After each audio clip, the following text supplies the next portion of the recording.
चलिए शुरुआत करते हैं न्यूज पंच की आज की महत्वपूर्ण खबर के साथ जो है बिहार से जुड़ी हुई थी। हाँ, बिहार में कुछ ही महीनों में विधानसभा के चुनाव होने हैं, जिसको लेकर सियासत चरम पर है, तो वहीं चुनाव आयोग भी इसकी तैयारी में जुटा हुआ है।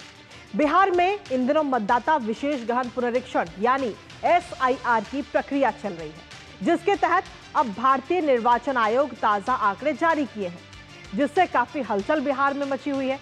दरअसल इन आंकड़ों के मुताबिक बिहार के 52 लाख से ज्यादा मतदाताओं के नाम 1 अगस्त को जारी होने वाली ड्राफ्ट मतदाता सूची में नहीं होंगे। हालांकि अगर किसी भी व्यक्ति का नाम गलती से इस सूची से हट गया है तो वो उसे जुड़वाने के लिए 1 महीने का समय भी उसे मिलता है। जहां एक तरफ ये आंकड़े सामने आए तो वहीं दूसरी तरफ बिहार विधानसभा से लेकर संसद भवन तक विपक्ष SIR के विरोध में प्रदर्शन कर रहा है। करेंगे चर्चा अपने संवाददाता से और साथ ही आपको बताएंगे वोटर लिस्ट से नाम हटने के पीछे की मुख्य वजह। लेकिन सबसे पहले आपको दिखाते हैं SIR पर चुनाव आयोग का लेटेस्ट अपडेट। तो बिहार में वोटर लिस्ट से ये नाम हटाए जाएंगे और आपको बता दें कि वोटर लिस्ट से 52,30,000 नामों को हटाया जाएगा। ये बात कही गई है चुनाव आयोग की तरफ से। और साथ ही आपको बता दें कई वोटर कथित तौर पर मृत है या फिर ट्रांसफर यानी कि स्थानांतरित वो हो चुके हैं, अपनी जगह छोड़कर के दूसरी जगह वो जा चुके हैं।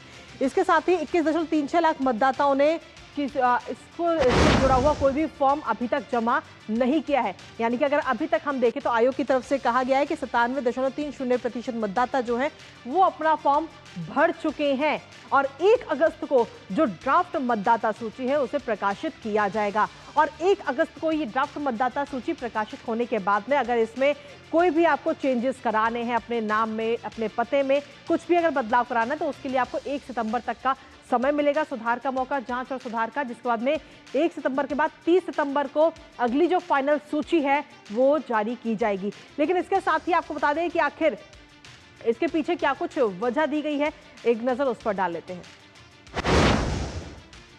क्योंकि आपको बता दें कि कुल मतदाताओं की अगर हम बात करें तो उसका पूरा आंकड़ा इस वक्त हम आपके सामने रख रहे हैं, जिसमें प्राप्त किए गए जो गणना प्रपत्र हैं वो करीब 7 करोड़ से ज़्यादा हैं, जिसमें यानी कुल मिलाकर अगर हम प्रतिशत पर नज़र डालें तो 90.67% से ज़्यादा जो गणना प्रपत्र है वो जमा किए जा चुके हैं।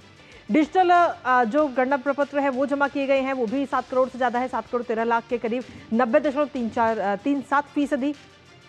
इसके साथ ही जो मतदाता अपने पते पर मौजूद नहीं पाए गए, अपने पते पर नहीं थे, उनकी संख्या आपको बता दें जिसमें 6.62% वो लोग भी इसमें शामिल हैं।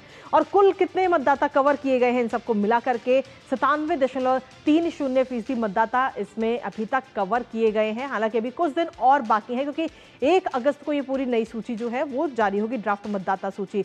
और अभी प्राप्त होने की जो शेष गणना प्रपत्र है वो 2.70% अभी प्रपत्र बाकी हैं जो जमा होने हैं।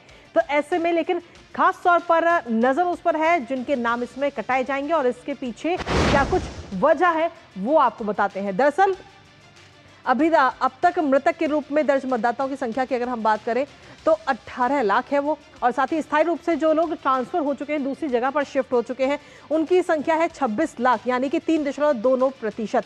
कई स्थानों पर मतदाता जो है दर्ज है, यानी कि 1 से ज्यादा जगह पर जो मतदाता दर्ज है उनकी संख्या है 0.95% यानी कि 7,50,000 से ज्यादा ऐसे मतदाता है।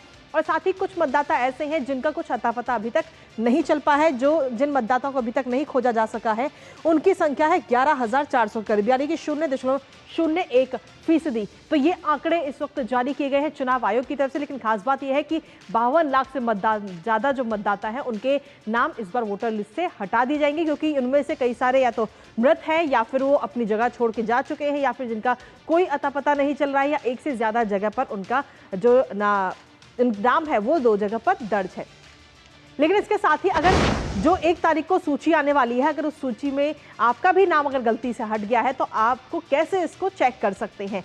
दरअसल nvsp.in वेबसाइट पर या फिर वोटर हेल्पलाइन ऐप पर जाकर के आप अपना नाम सर्च कर सकते हैं, जिसके जरिए आपको पता लग जाएगा। इसके साथ ही अपने बूथ पर जाकर BLO से भी आप संपर्क कर सकते हैं और BLO से संपर्क करने के बाद आपको जानकारी मिल जाएगी कि आपका नाम इस सूची में है या नहीं है। और अगर आपका नाम इस सूची में नहीं है तो नाम जुड़वाने के लिए आपको क्या करना होगा वो भी आपको बताते हैं। दरअसल नाम जुड़वाने के लिए बहुत आसान सा काम आपको करना है। इसमें फॉर्म 6 भरकर नाम जुड़वाने का आप अपना आवेदन दे सकते हैं, क्योंकि 1 अगस्त से लेकर के 1 सितंबर तक आपके पास वो समय है, 1 महीने का, जब आप ये नाम दे सकते हैं। इसके साथ ही फॉर्म 8 के जरिए आप अपना नाम, पता या अन्य विवरण जो है उसमें भी आप बदलाव करा सकते हैं, कोई भी आपको सुधार करवाना है। अपने बीएलओ या फिर नजदीकी निर्वाचन कार्यालय से भी आप संपर्क कर सकते हैं अपना नाम जुड़वाने के लिए। तो कुल मिलाकर इस वक्त एसआईआर की जो पूरी प्रक्रिया है वो चल रही है, लेकिन जहां एक तरफ ये प्रक्रिया चल रही है और चुनाव आयोग कह रहा है कि 97% से ज्यादा लोगों को हमने कवर कर लिया है, वहीं दूसरी तरफ विपक्ष लगातार इसका विरोध कर रहा है। वोटर लिस्ट समीक्षा पर इस वक्त घमासान मचा हुआ है। जब से वोटर लिस्ट समीक्षा शुरू हुई है, एसआईआर की प्रक्रिया शुरू हुई है, तब से ही ये घमासान लगातार जारी है। पटना से लेकर दिल्ली तक विपक्ष के द्वारा ये विरोध किया जा रहा है, जिसकी तस्वीरें भी हम आपको दिखा रहे हैं। पटना से लेकर दिल्ली तक ये विरोध है। जहां बिहार की अगर हम बात करें तो बिहार विधानसभा के बाहर विपक्ष की तरफ से काफी ज्यादा प्रदर्शन वहां पर किया गया। इसके साथ ही अगर बात दिल्ली की जाए तो दिल्ली में संसद भवन पर भी विपक्षी दलों के सांसदों ने संसद परिसर में ये प्रदर्शन किया है, जिसकी तस्वीर भी इस वक्त हम आपको दिखा रहे हैं। खासतौर पर अगर हम देखें तो विपक्ष की तरफ से चुनाव आयोग पर गंभीर आरोप लगाए गए हैं, हालांकि जिसका जवाब कई बार चुनाव आयोग अपना दे भी चुका है। एसआईआर को लोकतंत्र के खिलाफ विपक्ष के द्वारा बताया जा रहा है और कहा है विपक्ष ने कि प्रवासियों और आर्थिक रूप से कमजोर समुदाय पर सीधे तौर पर निशाना साधा जा रहा है। एसआईआर के जरिए ये बात कही गई है। हमारे साथ हमारे सहयोगी मधुरेश इस वक्त जुड़ रहे हैं ताजा अपडेट के साथ, सीधा उनका रुख करते हैं।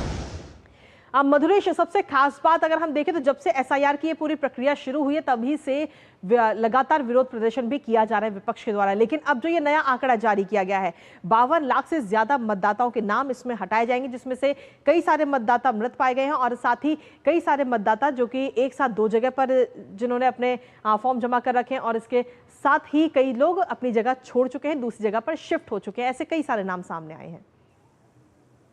हाँ बिल्कुल, देखिए मतदाता पुनर्निरीक्षण का जो काम है वो बस अब 3 दिनों बाद खत्म होने वाला है। 25 जुलाई को ये जो निरीक्षण है ये खत्म हो जाएगा। उसके बाद 1 अगस्त को जो फाइनल सूची है उसका पब्लिकेशन होना है। लेकिन इस बीच जो बिहार में राजनीति है वो काफी गर्म हो चुकी है। पिछले सोमवार से जो मानसून सत्र है विधान मंडल का वो शुरू हो गया है, लेकिन आज तीसरा दिन है और आज 11 बजे से कार्यवाही की शुरुआत होने वाली है। लेकिन आज भी लग रहा है कि विपक्ष जो है वो कार्रवाई चलने नहीं देगा।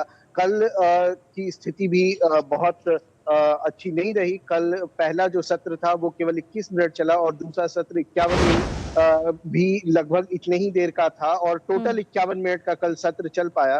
तो इसमें जो जरूरी काम थे वो बुरी तरीके से बाधित हुए और जिसका खामियाजा जो है वो आम लोगों को ही भुगतना पड़ेगा।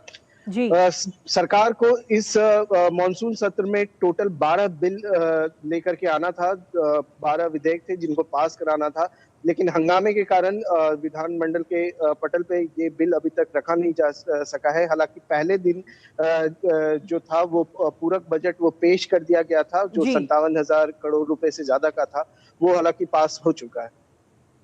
जी, इसके साथ ही मधुरेश, अगर हम देखें तो 1 अगस्त को जो है वो ड्राफ्ट मतदाता सूची जारी की जाएगी। उसके बाद में 1 महीने का समय दिया जाएगा कि जिन लोगों के नाम अगर गलती से कट गए हैं या कुछ भी सुधार उन्हें करना है अपने पते में, अपने नाम में, किसी भी प्रकार का कोई अगर अपडेट करना है तो उनको पास में 1 महीने का समय होगा, जिसके बाद में 1 सितंबर तक का ये समय रहेगा और 30 सितंबर को फाइनल सूची आएगी।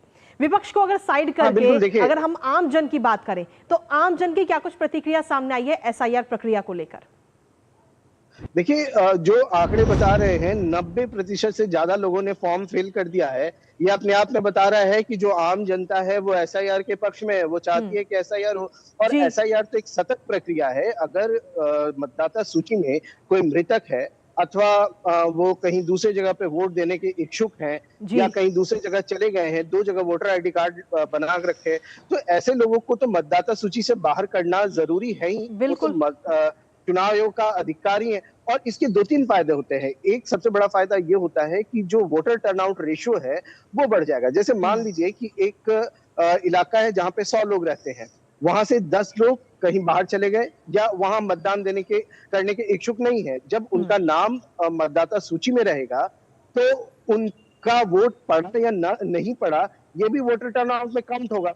बिल्कुल। जो कि फाइनल जो आंकड़े आएंगे उसमें दिखाया कि कम मतदाता उस इलाके के बाहर निकले, जबकि ऐसे मतदाताओं के नाम अगर हटा दिया जाए तो वोटर टर्नआउट जो है वो निश्चित रूप से अपने आप ही बढ़ जाएगा। जी। तो 2003 से 2025 का जो समय है जी। वो एक बहुत लंबा समय है, और निश्चित रूप से ऐसे में बड़ी संख्या में जो बुजुर्ग लोग हैं उनकी मृत्यु हुई होगी, और इसके अलावा भी कई कारणों से लोगों की मृत्यु हुई है, तो उनके नाम वोटर जी। लिस्ट से अब हटाए जा रहे हैं। वोटर जनरली क्या होता है कि जी। बिहार में जो डेथ रेशियो है उसके मुकाबले जो डेथ सर्टिफिकेट बनाने का जो रेशियो है वो काफी कम है।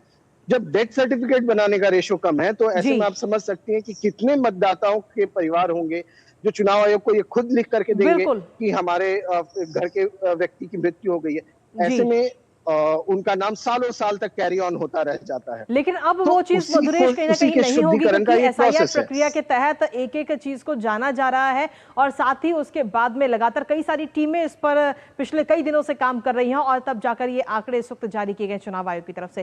फिलहाल बहुत बहुत शुक्रिया मधुरेश, तमाम जानकारी और अपडेट्स हमारे साथ साझा करने के लिए, इस खबर से जुड़े हुए।